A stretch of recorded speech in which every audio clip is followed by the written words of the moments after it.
This is Daniel back at Daniel's Comics with another YouTube video, and this time I'm gonna do a review of The Fade Out. It's the deluxe edition by Ed Brubaker and Sean Phillips, and this hardcover itself is quite a nice looking book. This collects the 3 story arcs, or the 3 acts as they are also called. It collects the whole series, the 12 issues as well. There are 3 trade paperbacks available as well, but if you do like hardcovers, then I think this is the way to go. And the book itself is quite nice. The build quality is stunning, in my opinion. You have nice artwork by Sean Phillips here, and the spine is quite plain, but still nice looking on the shelf. And the back is quite plain as well.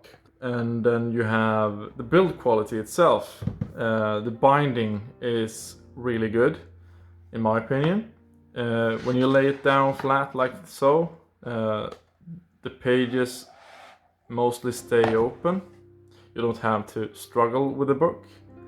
And in the center, it lays flat as well. And towards the back, it also stays open. So the book has some great sewn binding, and since it's quite a thin book, it doesn't really struggle like most other thinner hardcovers by, let's say, DC for that matter. And in the back we've got some nice extra features as well. You've got a cover gallery. You have the Fade Out trailer, some essays which you usually get at the back of the single issues. So you get 2 of those here. Some process art, some color process, and some acknowledgements as well.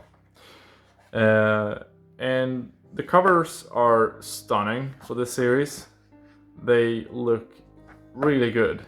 It's all headshots like this, and you've got a real nice feel for the era which we are actually spending some time in here.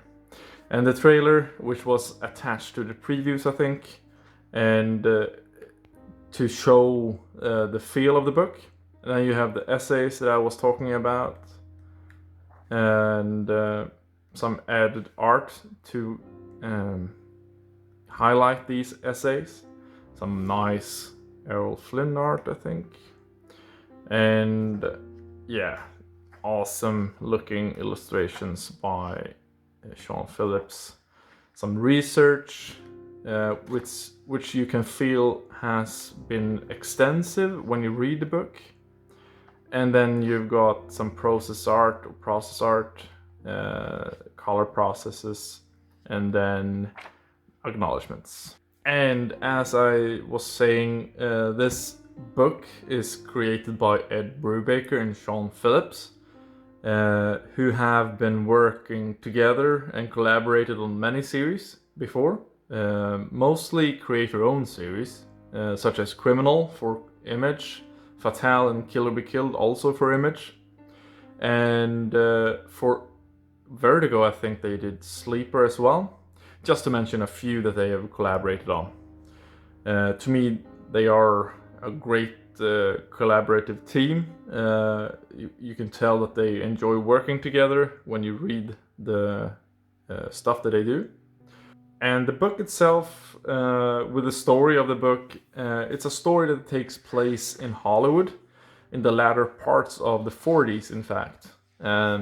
After the Second World War has ended, we have our main protagonist, Charlie, who is still dealing with some of the shell shock that he has kind of suffered since the war. And he has been dealing with the shell shock the only way, I guess, he knows how, which is drinking copious amounts of alcohol, almost like a functioning alcoholic. And you can say what you want about that, but it's the way this character is. And he's a somewhat successful screenwriter, in Hollywood for one of the studios there.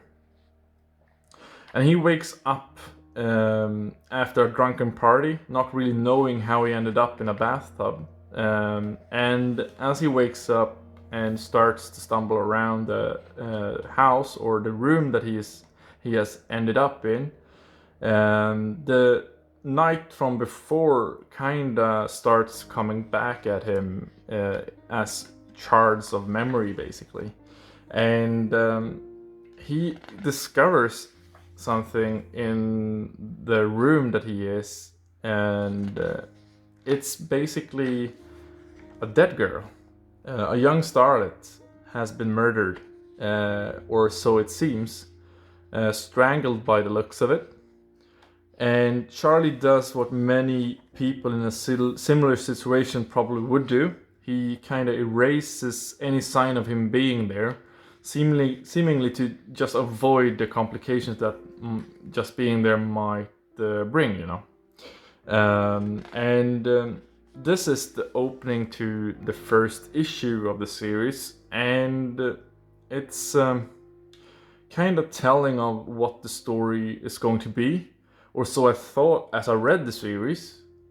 And instead of talking too much of the premise and the actual events taking place in the book, I'll be adding some or talking a bit more about the major themes of the book instead. Although the book takes the shape of a murder mystery, it's more of a fictional retelling of an era long gone. You've got an era where those who hoped for success and stardom seldom did, and where you have studios who basically owns the actors, and where that allows Hollywood moguls basically to rule their little part of Hollywood as kings, and not seldom thanks to many of their so-called fixers.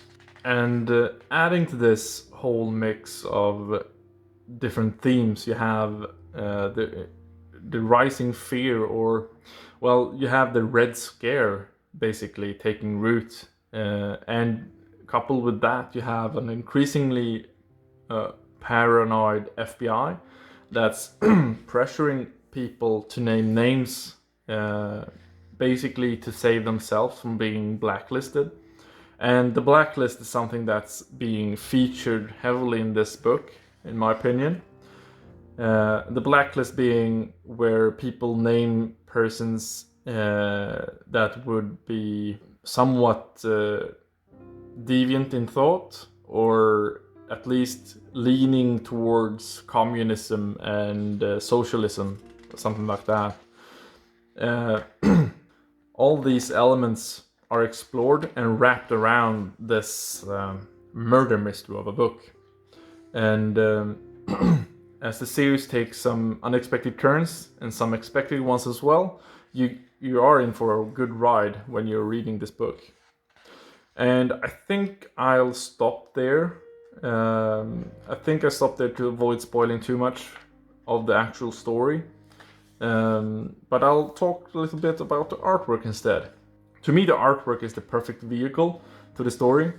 It's truly difficult to drag your eyes from these panels that has been drawn by Sean Phillips. And you can tell that he's done major research to nail the era with the style of the clothes, the cars, the places depicted in the story, and coupled with his heavy inks and the colors by Elizabeth Breitweiser, the artwork is stunning, to say the least. And to finish this, I have some final thoughts about the book. And if you haven't gathered that from this review, I think that this book is a must-read in my opinion. Anyone who's a fan of crime noir would find something to enjoy by reading the series, either by getting just the 3 trades or this hardcover itself. Either the murder mystery is the thing that hooks you, or the depiction of the seedy underbelly of Hollywood is what you're looking for, or the cast of characters itself. both fictional and historical characters.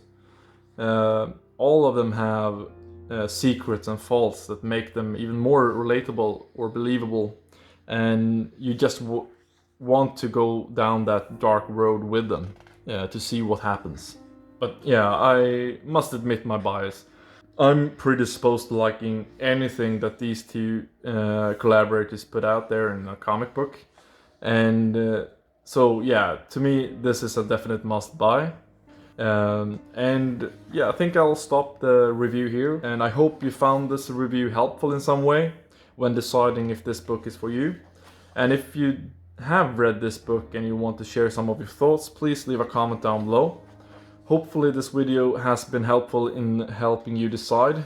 And if you did decide to get this book, or if you did decide to not get this book, let me know why in the comments down below.